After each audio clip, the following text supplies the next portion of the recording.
Which is very shocking कि आप block करना is a very big statement जी। बट ऑन ग्राउंड आप इतना एनिमेटेड उन्हें प्लेयर्स के साथ कभी नहीं देखते हैं। बिल्कुल। और शाहरुख खान तो यहाँ पे एकदम डिफरेंट हो जाते हैं, वो तो बिल्कुल मैंने सुना इन्वॉल्व ही नहीं होते जी। हैं। तो ये इंपॉर्टेंट है कि आप एटलीस्ट ऑन ग्राउंड इतने कैमरास के सामने ऐसा ना डेमोन्स्ट्रेट करें, बिल्कुल। बिकॉज वो एक अच्छा सिंबल नहीं जाता है सबके लिए।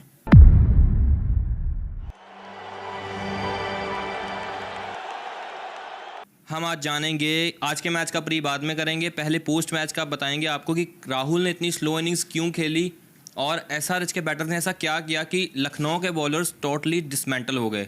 तो शुरू करते हैं सर एलएसजी की बैटिंग से ही कि उनकी बैटिंग के हमने 6 ओवर देखे, 27 रन बने टोटल, वहीं उनके 6 ओवर्स में 107 रन बन गए। क्या टोटल डिफरेंस आपको लगा उनकी और इनकी बैटिंग में? अगर तो पहली बात सबसे एस्टॉनिशिंग बात ये थी कि ब्रेक में इवन एलएसजी के जो कोच है लैंगर वो भी कह रहे थे कि 165 170 इज अ गुड टोटल जी। तो मुझे लगता है माइंडसेट चेंज था। कल हमने ना एक्चुअली में T20 क्रिकेट किस तरह से इवॉल्व होती है उसको देखा। पहले हाफ में हमने देखा जिस तरह से पहले होता था बिल्कुल कि आप एंकर करके खेलिए, पावर प्ले में मत मारिए, राम राम से कंजर्वेटिव अप्रोच से जाइए और एंड में विकेट्स बचा के उसे 170 180 तक खींच के लेके जाएं। Almost similar to what India did against England in the previous World Cup. अगर देखो तो इंडिया ने इतना ही स्कोर किया था और जवाब में क्या मिला था इंडिया को? दोनों ओपनर्स ने आके सिंगल हैंडेडली मैच 12-13 ओवर में खत्म कर दिया था। सिमिलर कहानी कल हुई। तो वो क्लियर डिफरेंस था between an old approach and the new approach. Fearless approach, wicket slow थी, फंसने वाली विकेट थी, इतनी सिंपल विकेट नहीं थी।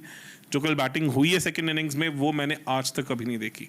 इतनी क्लीन हिटिंग, ऐसी विकेट जहां थोड़ी बॉल फंसे, नो डाउट सेकंड इनिंग्स में विकेट थोड़ी बेटर हो गई थी, बाद में ड्यू नहीं थी। पहली बात, देयर वाज नो ड्यू। सबसे अच्छी बात ये थी कि कोई ड्यू कुछ नहीं था। It was pure class of two batters who are super high on confidence. जी। स्टार्ट की बात करें, एलएसजी के साथ प्रॉब्लम क्या आ जाती है कि डीकॉक फिर से थोड़े अनफॉर्चुनेट रहे, आउट हुए। फिर उसके बाद स्टॉइनिस भी निकल गए।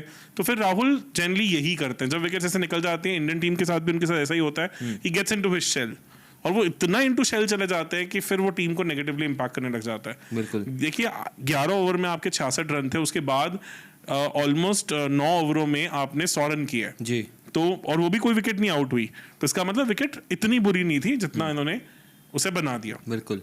स्टार्टिंग में थोड़ा प्रोएक्टिव रहते, 180 190 होता, थोड़ा मैच और टैक्टफुली हैंडल हो सकता था। और एक चीज जो थोड़ा नेगेटिव चलती है एलएसजी के लिए, वो कि थोड़ा Rahul copy book style captaincy ज़्यादा पसंद करते हैं, मैचअप्स इन सब चीज़ों पे ज़्यादा जाते हैं। अगर मैं प्रैक्टिकली स्पीकिंग उनकी बैटिंग की बात करूँ तो फिर उन्होंने वही किया, ट्रेडिशनल अप्रोच। एक चीज़ अच्छी कि कृणाल पांड्या को ऊपर भेजा, बिकॉज कृणाल पांड्या एक प्रॉपर बैटर हैं, वो स्लॉगर या एंड फिनिशर नहीं है। और जब उनको फिनिशर रोल में डाल रहे थे तो क्लियरली वो मिस मैच बन के आ रहे थे। एक मैच के सिवा कहीं वो ज़्यादा इंपैक्टफुल रहे नहीं। कल आई थिंक उनकी batting position was still better. उतना थोड़े अनफॉर्चुनेट रहे क्योंकि रन आउट हुए, पर फिर भी वो थोड़ा प्रोएक्टिवली गेम को चलाने की कोशिश कर रहे थे। उससे एटलीस्ट अब निकोलस पूरन पे हर बार प्रेशर नहीं डाल देते कि हर बार उनको मैच को अच्छा एंड में बना के देना है। It's too much of pressure on him. आप कल भी देखिए ऑलमोस्ट 9 ओवर में 100 रन मारने के बाद भी वो कहीं आसपास भी कॉन्टेस्ट में नहीं रहे जी। तो ये बहुत गलत हो जाता है। इनका सर 100 एलएसजी का लगभग 15वें ओवर में जाके हुआ, उसके बाद आपने 5 ओवर में लगभग 65-66 रन मारे। अगर आप देखिए तो इनके 13 ओवर में 73 रन थे जी। तो उस हिसाब से अगर आप देखिए तो आप इन्होंने मतलब 92 रन मारे हैं लास्ट के 7 ओवरों में, 42 बॉलों में। तो 13 की एवरेज से रन मारे, इसका मतलब ऐसा तो नहीं था उस विकेट पर रन नहीं मारे जा सकते थे। अगर आप देखें तो ऑलमोस्ट इसी तरह की पारी हुई है। तो बेसिकली हो क्या रहा है, जो एंड में इन्होंने इम्पेटस दिखाया वो पहली बॉल से एसआरएच बैटिंग में दिखा रहा था और विकेट नो डाउट थोड़ी ईज हुई थी। उसके बाद जब सेकेंड हाफ लास्ट 10 ओवर्स में जब बॉल सॉफ्ट हो जाती है जनरली फिर विकेट थोड़ी और तंग करती, बट वो मोमेंट आने ही नहीं दिया। बिल्कुल सर। कल सर आयुष बदौनी ने काफी अच्छी इनिंग्स खेली, अगर वो नहीं खेलते तो शायद स्कोर यहाँ तक भी नहीं पहुंचता। बिल्कुल सही, वो एक इम्पॉर्टेंट एस्पेक्ट है कि उनमें भी जैसे रियान पराग में बहुत सारा इन्वेस्ट किया है आरआर ने, वैसा सिमिलर सा उनके साथ रहा है। तो अब इम्पॉर्टेंट हो जाता है कि वो एलएसजी को उस तरह के रिटर्न्स दें जी। और तीसरा सीजन उनका एलएसजी के साथ उतना नहीं कर पाए हैं, पर कल काफी प्रोएक्टिव इनिंग्स, बढ़िया इनिंग्स थी। इनफैक्ट एक टाइम पे पूरन से ज्यादा प्रोएक्टिवली आगे चल रहे थे। बदोनी सर ऐसे मौके पे ही परफॉर्म करते हैं जहां एलएसजी कोलैप्स या struggle कोलैप्स कर से नीचे लग जाती है। ये मैं जी। एग्जैक्ट ऑब्जर्व किया था कि वहां उनकी गेम खुल के आती है सामने, और ये बहुत बार देखा है। आई थिंक यंग प्लेयर है, इस सीजन से काफी कुछ सीखा होगा इन्होंने, बट जितना उनमें अब इन्वेस्टमेंट हो चुका है उसके हिसाब से उनको अब रिटर्न्स देने चाहिए, और केपेबल हैं। कल उन्होंने क्लियरली दिखाया, जिस तरह से उन्होंने नटराजन के साथ प्ले अराउंड किया, उन्होंने जो मेजर रन स्कोर किए वो नटराजन के अगेंस्ट स्कोर किए, जी। और नटराजन इतने इजी बॉलर नहीं है और pretty much in form bowler हैं। उनके साथ मैनिपुलेशन, जिस तरह से उनको फील्ड उनके अगेंस्ट यूज किया, बहुत स्मार्ट बैटिंग करी उन्होंने। और हम सर किसी हद तक ये कह सकते हैं कि हमें ओल्ड भुवनेश्वर कुमार पिछले रीसेंट मैचेस में दिखने शुरू हो आप गए सोचिए, हैं। एक डबल तक नहीं पड़ा उनको जी। पूरे इनिंग्स में, सिर्फ सिंगल रन्स पड़े हैं उनको, सिर्फ सिंगल, 12 सिंगल्स दिए उन्होंने, उनको एक डबल तक भी नहीं पड़ा पूरे इनिंग्स में। मतलब इतनी खिंची हुई टाइट उन्होंने बॉलिंग की है, और ये तो हैट्स ऑफ टू है। मतलब क्लियरली शोज कि किस क्वालिटी के बॉलर वो अभी हैं, और सही टाइम पे पीक कर रहे हैं। मे बी 25 वाली डेडलाइन में शायद उनका नाम भी कहीं पे आ जाए कुछ नहीं कह सकते। Sir but as a fielding unit कल एसआरएच ओवरऑल दिख रही थी कि कैचेज जैसे पकड़े, जैसी कल वो फील्डिंग वो ऐसे कर खेल रहे रहे थे हैं, कि ये डू और डाई मैच डू और डाई मैच, और था भी एलएसजी के लिए अब क्वालिफाई करना बहुत ही ज्यादा मुश्किल हो गया और है। इसलिए उनके ओनर्स काफी ज्यादा एक्टिवेटेड थे कल। मतलब जिस तरह से वो केएल राहुल के पीछे पड़ गए, वो थोड़ा मतलब देखने में लगा अजीब लग रहा था कि ऐसा कभी होता नहीं है कि इतना animated discussions owners generally, because behind the scenes ऐसी डिस्कशंस होती हैं और होनी भी चाहिए। पैशनेट ओनर हैं, पैसा काफी लगाया उन्होंने, समझ आता है, बट आप कैमरे पे सबके सामने शायद ऐसा ना करें, बिकॉज थोड़ी सी आपकी टीम की इमेज, सोशल मीडिया इमेज उस हिसाब से सही नहीं खराब जाती। कर देता है। सर क्या इसके पॉइंट फेयर प्ले में कट जाएंगे? I don't think so. ऐसा तो नहीं होगा, बट केएल राहुल क्लियरली बहुत हम्बल इंसान है, दिखता है, बट बिल्कुल। आई थिंक वो ज्यादा ही हम्बल हो जाते हैं मैचेस में भी। मुझे लगता है कि वो टू मच, एक्चुअली कई लोगों में ना ये कैपेबिलिटी होती है कि अपनी कैप्टनसी और अपनी खुद की परफॉर्मेंस को अलग अलग देखना जानते हैं। जी। केएल राहुल की कैप्टनसी का प्रेशर उनकी बैटिंग में झलकने लग जाता है। ये हमने पंजाब के साथ भी देखा है कि एकदम फंस जाते हैं। ये हमने इनके साथ देखा है कि जब इनको वाइस कैप्टनसी रोल मिला है तो इन्होंने इंडियन टीम के अगेंस्ट भी अपने ऊपर बहुत प्रेशर फील करवा किया है।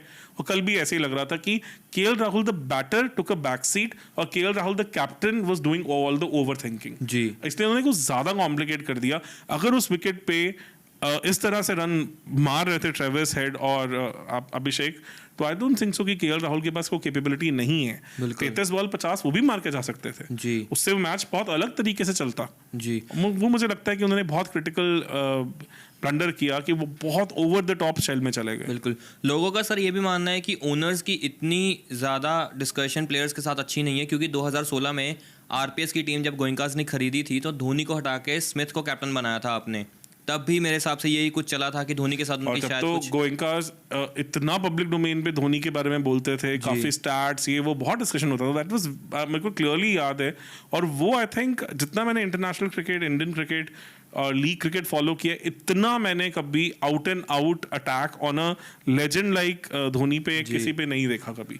वो ग्रेस है धोनी की, उन्होंने कभी पलटवार नहीं किया और उसे बहुत अच्छे से हैंडल किया। और वापस जब वो सीएसके में आए तो उन्होंने अपनी परफॉर्मेंस और अपनी कैप्टनसी से सबके मुंह बंद किए। बिल्कुल। और वो बहुत बहुत ज्यादा गलत था, नो डाउट। स्टीव स्मिथ भी बहुत बढ़िया कैप्टन है, उन्होंने ऑलमोस्ट आईपीएल जितवा भी दिया था जब वो लास्ट में बहुत क्रिटिकली हारे थे। बट आप इस तरह से एमएस धोनी जैसे प्लेयर को, लेजेंड को ऐसे मतलब नहीं घसीट सकते जो उस टाइम गोइंकास ने किया था। बिल्कुल। तो क्या गोइंकास की मैच इन्वॉल्वमेंट बहुत ज़्यादा है आपके हिसाब से, एज पर अगर कंपेयर करें बाकी ओनर्स से? देखिए, इवन एसआरएच के ओनर्स के बारे में भी कहा जाता है कि दे इन्वॉल्व अ लॉट। अभी पीछे मैंने ट्वीट भी देखा कि जिसमें डेविड वार्नर ने कहा था कि उनको एसआरएच के हैंडल्स ने ब्लॉक कर दिया था, विच इज वेरी शॉकिंग कि आप ब्लॉक करना is a very big statement. जी। बट ऑन ग्राउंड आप इतना एनिमेटेड उन्हें प्लेयर्स के साथ कभी नहीं देखते हैं। बिल्कुल। और शाहरुख खान तो यहाँ पे एकदम डिफरेंट हो जाते हैं, वो तो बिल्कुल मैंने सुना इन्वॉल्व ही नहीं होते हैं। तो ये इंपॉर्टेंट है कि आप एटलीस्ट ऑन ग्राउंड इतने कैमरास के सामने ऐसा ना डेमोन्स्ट्रेट करें, बिकॉज वो एक अच्छा सिंबल नहीं जाता है सबके लिए। तो अब सर टूर्नामेंट आप कहाँ देख रहे हैं एलएसजी का? क्वालिफिकेशन के चांसेस उनके हैं? बहुत मुश्किल है, बिकॉज दो बहुत बड़ी हार मिल गई। एक तो रन रेट बहुत आउट ऑफ द इक्वेशन चली गई, और एक आपका confidence as a batting unit बहुत नीचे लग जाता है। 137 वाली वो विकेट नहीं थी जिसपे 137 ऑल आउट हुए, उसके लिए मुझे बहुत गालियां पड़ी हैं, बहुत लोगों ने बहुत कुछ बोला है कि विकेट वो टिपिकल एलएसजी विकेट नहीं थी, स्लो होती गई पर वो फर्स्ट हाफ में काफी अच्छी बैटिंग विकेट थी, जैसे जैसे स्लो होती रही। हाँ, 235 वाली विकेट नहीं थी वो, डेफिनेटली केकेआर की कैपेबिलिटी थी कि उन्होंने इतना प्रोएक्टिवली खेलते हैं वो कि उन्होंने उसमें almost 30-40 run above par score किया। वो 190-180 वाली विकेट थी, बट हाँ वो 137 वाली विकेट भी नहीं थी किसी भी एंगल से। और अब इस विकेट पे भी उन्होंने बहुत बिलो पार बैटिंग परफॉर्मेंस किया, और अब अंडर 10 ओवर जब हार जाते हैं तो दैट इज वेरी डिट्रीमेंटल। आप चेजिंग में भी नहीं जीत रहे हैं, आप डिफेंड करने में भी नहीं जीत रहे हैं। आप किसको स्ट्रांग मान रहे हैं अपनी दोनों बैटिंग में या बॉलिंग में से? अब अगर बैटिंग को स्ट्रांग मानो तो बॉलिंग लैग कर जाती है, बॉलिंग को स्ट्रांग मानो तो बैटिंग लैग कर जाती है। बॉलिंग में भी बहुत सारे ब्लंडर्स थे। पहली बात, अगर आपने देखा कि ट्रेविस हेड स्पिन के अगेंस्ट जल्दी अच्छा शुरू नहीं करते हैं जी, पर एक प्रॉब्लम और है। एक प्रॉब्लम और ये है, आपने पिछले 3 मैचेस में देखा कि अभिषेक उतना अच्छा परफॉर्म नहीं कर पा रहे। रीजन क्या है कि अभिषेक स्टार्टिंग में लाइक करते हैं कि उनको स्पिन मिले जी, और वो ज्यादा अगर टेस्ट मैच लेंथ पे बॉल की जाए तो ज्यादा प्रेफर नहीं करते। बुमराह ने उन्हें किस तरह से आउट किया पिछले मैच में, टेस्ट मैच लेंथ पे। इवन जो कंबोज थे और उन्होंने भी काफी तंग करके रखा था, इनको बांध के रखा था, वो भी टेस्ट मैच लेंस कर रहे थे और बॉल लिटरल मूव भी कर रही थी। वहां अभिषेक बहुत तंग होते हैं। स्पिनर उनके अगेंस्ट एक इजी फॉर्डर हो जाता है, वो उठा उठा के मारते हैं। यहाँ मुझे लगता है कि एकदम से गौतम से एक्सपेक्ट करना कि वो आईपीएल का पहला मैच खेल रहे हैं और ऐसे दोनों हिटर्स के सामने बॉल कर रहे हैं, वो बहुत ज्यादा था। Even though first over came out to be well, but वो सेकंड ओवर तक बिल्कुल जोन में आ गए थे। उसकी जगह मैंने जैसे इवन प्री मैच में भी बात की थी कि आप देखें तो इस यहाँ पे बिश्नोई का बड़ा अच्छा मैचअप रहा है हेड के अगेंस्ट जी, तो आपने उनसे क्यों नहीं ओपन करवाया? अब यहाँ पे फिर से केएल राहुल का एक ट्रेडिशनल सोच आता है। केएल राहुल क्या सोचते हैं, 2 लेफ्टीज खड़े हैं तो मैं लेग स्पिनर से बॉल नहीं करूंगा। बिल्कुल।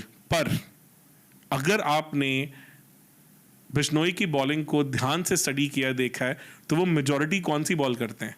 गुगली। उनकी नेचुरल बॉल ही गुगली है जी, तो नेचुरल बॉल उनकी गुगली अवे जाती है। बिल्कुल। इसीलिए जब India versus Australia 5 match T20 series हुई थी, उन्होंने वहां पे हेड को आउट भी किया था एक तरह से, और काफी तंग भी किया था। एक बार तो बोल्ड भी मारा था, मुझे अच्छे से याद है, और एक आई थिंक शायद कैच ड्रॉप हुआ था शॉर्ट थर्ड मैन पे। बिल्कुल। तो ये कल भी इनफैक्ट उनकी बॉल पे आते ही कैच आ गया था जी, तब अभिषेक शर्मा ने पीछे कैच दिया था। यश ठाकुर ने तो इस आईपीएल में कितने वहां पे कैचेस छोड़े हैं, मतलब शॉर्ट थर्ड मैन पे तो उनके कैचेस आप गिनते थक जाएंगे, इतने वो छोड़ चुके हैं। जितने उन्होंने विकेट्स नहीं लिए उनसे ज्यादा वो कैचेस छोड़ चुके हैं। फील्डिंग में भी एलएसजी काफी बैक लग रही थी। आई थिंक वो तो स्टार्टिंग ओवर्स में जब आपके खुल गए एक बार गेम तो अब काफी पीछे हो जाते हो।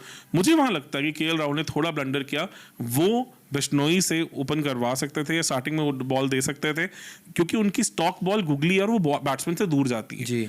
वहां पे ट्रेविस हेड को, क्योंकि आपको पता है कि आप ट्रेविस हेड एक बार आपके शिकंजे से निकल के तो उन्होंने यही करना है। This is what he has done on this ground multiple times. इस ग्राउंड पे उन्होंने मल्टीपल टाइम्स ये करके दिखाया है। इस सीजन उनकी 16 बॉल 18 बॉल ऐसी 50s रही हैं जी। टॉप 5 फास्टेस्ट 50s में 3 तो ट्रेविस हेड की ही हैं, एक अभिषेक शर्मा तो इतना अगर मतलब कोई डिस्ट्रक्टिव बैट्समैन रहा है तो उनके अगेंस्ट आपको ये परसेंटेज गेम खेलनी पड़ेगी। बिल्कुल। उन्होंने सोचा गौतम ऑफ स्पिनर है, बॉल बाहर जाती है, पर गौतम उस तरह के स्पिनर नहीं है, वो थोड़े डार्ट करने वाले स्पिनर, और प्लस आईपीएल का पहला मैच खेल रहे हैं तो इतना कॉन्फिडेंस भी नहीं होंगे। इससे अच्छे जो उन्होंने पहले एक लेफ्ट आर्मर खिलाए थे, Kartik I think was the name, जो सीम बॉल करके इवन उनको ड्रिफ्ट भी मिल रही थी आर्म बॉल में। एलएसजी ने I forgot his name completely, जो स्टार्टिंग में जिन्होंने इवन विराट कोहली को भी आउट किया था RCB versus SRH match, LSG match में। इनके तमिलनाडु के प्लेयर हैं, मैं बिल्कुल कंप्लीटली आउट ऑफ माइंड हो गया मेरे ख्याल से उनका नाम। मैट हनी मोहसिन खान, अमित मिश्रा, एशंटन, मणिमरन सिद्धार्थ, शायद वही थे। मणिमरन सिद्धार्थ बिल्कुल सी मणिमरन सिद्धार्थ थे। तो वो I think would have been a better fit against Travis Head, because उनकी आर्म बॉल ड्रिफ्ट करती हुई बाहर जाती है उनके लिए जी। तो बट गौतम का मैं वैसे भी कभी बहुत बड़ा फैन रहा नहीं हूँ, मुझे लगता है बिट्स एंड पीसेस प्लेयर ज्यादा लगते हैं, और कल इतने बड़े मैच में एकदम से उनको इतने प्रेशर सिचुएशन में बॉल दे देना थोड़ा गलत था। कुणाल पांड्या साहब नहीं कर सकते बिकॉज वो लेफ्ट आर्म स्पिनर है, इनटू द लेफ्टीज आ जाते हैं, पर एटलीस्ट आप बिश्नोई से ट्राई कर सकते हो, क्योंकि आर्म बॉल इनकी जो गुगली है वो बाहर जाती है और उनकी स्टॉक बॉल है जी। वहां मुझे लगता है कि थोड़ी सी ट्रिक मिस की। और सेकंड जो मुझे लगा कि यश ठाकुर वर्सेस नवीन थोड़ा पहले आते वो बेटर रहता, बिकॉज नवीन के पास एंगल्स यूज एंड ऑल करने की कैपेबिलिटी है। जब बैट्समैन सेट हो जाता है तब वो गेम चेंज हो जाती है। तो यहाँ मुझे थोड़ा लगा कि लैक ऑफ प्लानिंग थी और केएल राहुल को ज्यादा कंजर्वेटिव चले गए और थोड़ा आगे का सोचने लग गए। क्योंकि आप इन दोनों प्लेयर्स को स्टार्टिंग में एकदम से अपने शिकंजे से निकलने नहीं दे सकते हैं। जी वहाँ सेकेंड ओवर में जब उन्होंने यश ठाकुर को 4 चौके मारे, उसके बाद गेम बिल्कुल अलग हो गई। बिल्कुल। 2 ओवर 25 के बाद तो फिर ये दोनों रुके ही नहीं, अलग ही अपने। और तीसरा ओवर भी गौतम ने गलती क्या की, गौतम ने बॉल आगे आंख में दी। जी और जब आगे आप ट्रेविस हेड को बॉल दे देते हैं, ट्रेविस हेड को आउट करने का तरीका क्या है, थोड़ी सी खिंची हुई बॉल टर्न हो रही है, फिर वो मारने जाते हैं, थोड़ा शेप लूज करते हैं और हवा कैच में बॉल चले जाती है। अगर आप उनको इन द जोन उनके बिल्कुल बैट के नीचे बॉल दे रहे हैं, फिर वो आपको सपने में भी रन मारेंगे। बिल्कुल। और कल उन्होंने एक नवीन को जो छक्का मारा था, almost yorker ball, I think 125 पे थी शायद उस टाइम पे, 124 125 पे थी SRH, और यॉर्कर बॉल नवीन ने मारी थी। उन्होंने उस यॉर्कर बॉल पे जो पंच शॉट मार के छक्का मारा था, वो एक्सेप्शनल शॉट था। उस लेवल का शॉट मैंने सिर्फ इंटरनेशनल क्रिकेट में एक ही प्लेयर को मारते देखा है, उनका नाम है युवराज सिंह। युवराज सिंह थे जो खड़े खड़े यॉर्कर पे पंच वाले अपने जो ये दम होता है, जो फोरआर्म का दम होता है, उससे छक्के मारते उनको मैंने देखा। अदरवाइज वो शॉट बहुत मुश्किल है, बहुत ज्यादा मुश्किल है। जी। इतनी एलिवेशन उस बॉल पे, उस एंगल पे निकालना अलग लेवल का स्किल। बिल्कुल सर। तो सर अभी हमारे लिजो सर का एक क्वेश्चन आया है कि owners losing their shit and failing to recognise it's just a game. पहले मैच में, इसके पहले मैच में जिंदल ग्रुप ने ऐसा किया, जिंदल ओनर ने, अब आज गोयनका सर ने ऐसा कर दिया। तो आपको नहीं लगता कि ये should happen behind close doors? यार कुछ नहीं कह सकते, आईपीएल में ना कुछ चीज़ें मुझे समझ भी नहीं आती।